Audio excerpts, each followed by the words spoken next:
बातमी पुण्याची आहे। पुण्याचं ससून रुग्णालय पुन्हा एकदा वादाच्या भोवऱ्यात सापडलेलं आहे। ससून रुग्णालयात रुग्णांच्या जीवाशी खेळ सुरू आहे का, हा सवाल उपस्थित होतोय। कुटुंबियांवरच रुग्णाला आता स्ट्रेचरवरून नेण्याची वेळ आलेली आहे। कुटुंबीय रुग्णाला स्ट्रेचरवरून नेत असतानाचा व्हिडिओ व्हायरल झालाय।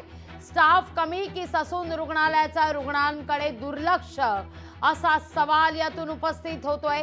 रुग्णालय कर्मचाऱ्यांना रुग्णांची काळजी वाटत नाही का, हाही मुद्दा या निमित्तानं उपस्थित करण्यात आलेला आहे।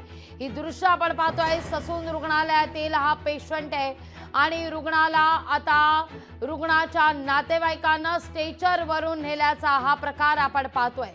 ससून रुग्णालयात नेमका काय चाललंय, याला रुग्णालय म्हणायचं का, हाच मुळात आता सवाल यातून उपस्थित होतोय।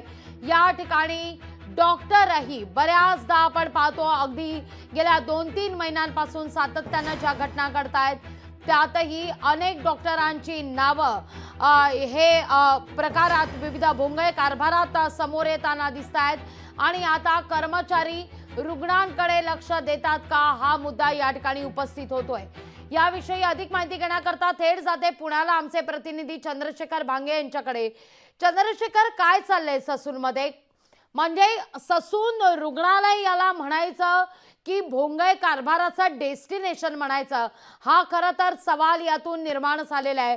एक प्रकरण शमतं न शमतं तोच दुसरा प्रकरण समोर येतं आणि ससूनवरच्या या कारभारावर सवाल उपस्थित केला जातो।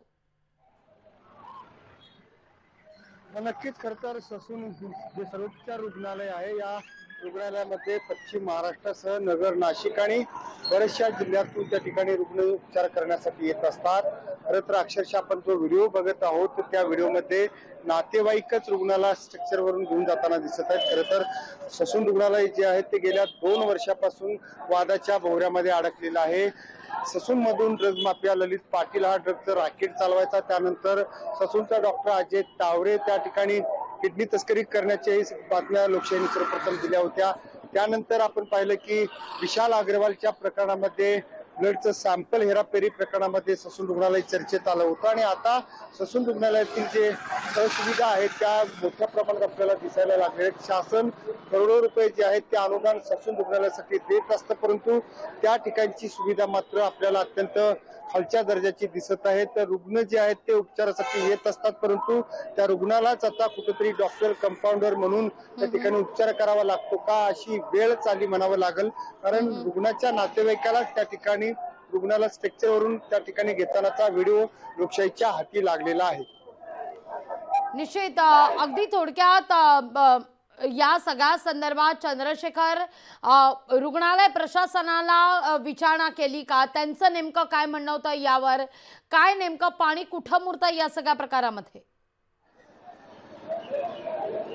नक्कीच खरं तर या ठिकाणी जे डॉक्टर आहेत, त्यानंतर नव्याने आलेले जे डीन मस्के आहेत त्यांच्याशी संपर्क साधण्याचा प्रयत्न केला, पण तो संपर्क होऊ शकला नाही। या ठिकाणी नातेवाईक सांगत आहेत की मोठ्या उपचाराची गरज होती आणि तात्काळ उपचार भेटण्यासाठी आम्ही या सगळ्या जे रुग्ण आहेत त्यांना घेऊन गेलं, असं या ठिकाणी नातेवाईक सांगताना आपल्याला दिसत आहेत। निश्चित चंद्रशेखर, तुर्तास धन्यवाद तुम्ही दिलेल्या एकूणच सविस्तर माहिती करता।